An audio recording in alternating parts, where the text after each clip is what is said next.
911 dispatchers hear a lot of interesting stories coming from the other end of the phone. But one group of dispatchers out of Reno, Nevada may win the award for the creepiest 911 calls ever received. There was this old couple that lived about 20 miles east of Reno, Nevada.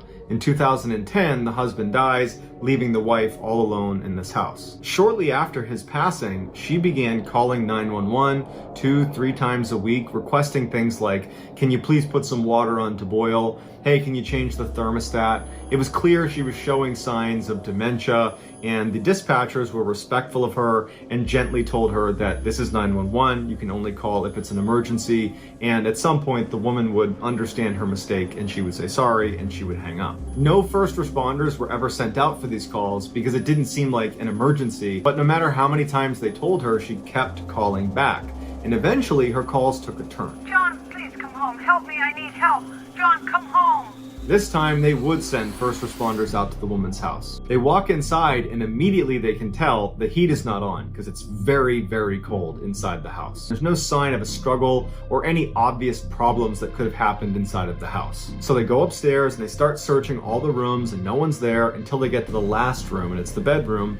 They go inside and there's an older woman who's lying on the bed, and she's clearly deceased and has been for several hours because rigor mortis had already set in. They call back to dispatch and they tell them, hey, you know, the woman that you claim made this 911 call, well, it can't have been her because based on rigor mortis, she was dead at the time that 911 call was made. But the dispatchers are like, no way. We know what she sounds like. We speak to her multiple times a week. What they ultimately decide is the reason for this discrepancy is she didn't have rigor mortis. She was just stiff because it was really cold inside of her house. But in the back of everybody's minds, they're a little freaked out. A few days go by and another call is placed to 911 coming from that woman's home address. The dispatcher picks up the phone and she's shocked when it's the same woman who is frantically yelling for John to come here, save me, help me, I need help. The responding unit goes over to the property. They knock on the door. No one's inside. The door is actually still open. They go in.